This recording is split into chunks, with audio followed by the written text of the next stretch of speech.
அன்பிற்கினிய சகோதர சகோதரிகளே, நம் அனைவர் மீதும் ஏக இறைவனுடைய அமைதியும் கருணையும் உண்டாகட்டுமாக என்கிற பிரார்த்தனைகளோடு இன்றைய தினம் பாலஸ்தீன விடுதலை அமைப்பினருக்கும் இஸ்ரேலிய ஆக்கிரமிப்பு அரசாங்கத்துக்கும் இடையிலான சமாதான உடன்படிக்கையின் பிரகாரம் இரண்டு தரப்பில் இருந்தும் கைதிகள் விடுதலை நடைபெற்றுக் கொண்டிருக்கிறது. முதல் கட்டமாக பாலஸ்தீன விடுதலை அமைப்பினர் இஸ்ரேலியர்கள் 7 பேரை விடுதலை செய்திருக்கிறார்கள். மொத்தம் 20 பேர் உயிரோடு உள்ள கைதிகள் அவங்க கிட்ட இருக்கிறாங்க.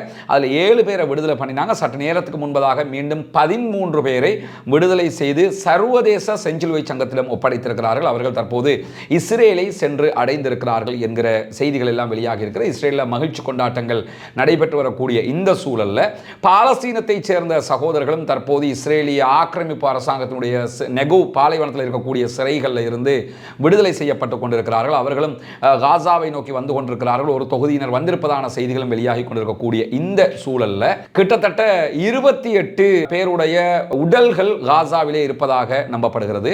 அவர்களுடைய எச்சங்களை புதைக்கப்பட்டிருக்கக்கூடிய இடங்களில் இருந்தும் வைக்கப்பட்டிருக்கக்கூடிய இடங்களில் இருந்தும் நாங்கள் எடுத்து தருவோம். ஆனால் அதற்கு நேரம் எடுக்கும், உடனடியாக அதை செய்ய முடியாது என்று பாலஸ்தீன விடுதலை அமைப்பினர் சொல்லியிருக்கிறாங்க. காரணம் என்னன்னா, முழு காசாவும் அளிக்கப்பட்டிருக்கிறது. எங்க புதைக்கப்பட்டிருக்கிறாங்கிறத தேட வேண்டியிருக்கிறது. இந்த தேடுவதற்கான முயற்சிகளுக்கு கத்தர், அதே போன்று துருக்கி, அதே போன்று ஈஜிப்ட் ஆகிய நாடுகளுடைய வல்லுநர்களும் கலந்து கொள்வார்கள், பங்கெடுப்பார்கள் என்கிற செய்திகள் எல்லாம் வெளியாகி கொண்டிருக்கிறது. எனவே மொத்தமாக தற்போது பாலஸ்தீன விடுதலை அமைப்பிடம் இருந்த இஸ்ரேலிய கைதிகள் அத்தனை பேருமே விடுதலை செய்யப்பட்டிருக்கிறார்கள். உயிரோடு இருக்கக்கூடிய யாருமே பாலஸ்தீன விடுதலை அமைப்பிடம் தற்போது கைதிகளாக இல்லை. எனவே அவர்களுடைய சாப்டர் முடிவுக்கு வந்திருக்கிறது. இதே நேரத்தில் இஸ்ரேலிய பிரதமர் பெஞ்சமின் நெதன்யாகு சற்று நேரத்துக்கு முன்பதாக ஒரு அறிவிப்பை விடுத்திருக்கிறார்.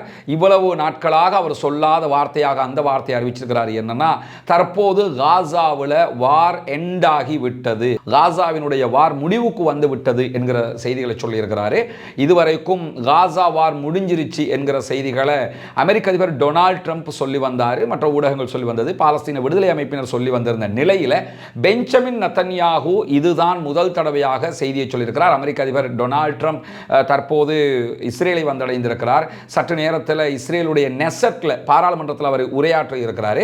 உரையாற்றுவதற்கு முன்பதாக கருத்து வெளியிட்டிருக்கக்கூடிய இஸ்ரேலுடைய பிரதமர் பெஞ்சமின் நெதன்யாகு தான் தற்போது யுத்தம் முடிவுக்கு வந்திருப்பதான செய்திகளை சொல்லியிருக்கிறார். உண்மையிலேயே இந்த ஒரு செய்தியைத்தான் எல்லோரும் எதிர்பார்த்திருந்தார்கள் என்று கூட சொல்ல முடியும். ஏன்னா எல்லோருமே யுத்தம் முடிஞ்சிருச்சுன்னு சொன்னாலும் பெஞ்சமின் நெதன்யாகு சொல்லலை, மீண்டும் யுத்தத்தை ஆரம்பிச்சிருவாரோ என்கிற சந்தேகங்கள் எல்லாம் இருந்த நிலையில் தான் தற்போது அவர் யுத்தம் முடிவுக்கு வந்திருப்பதாக சொல்லியிருக்கிறார்.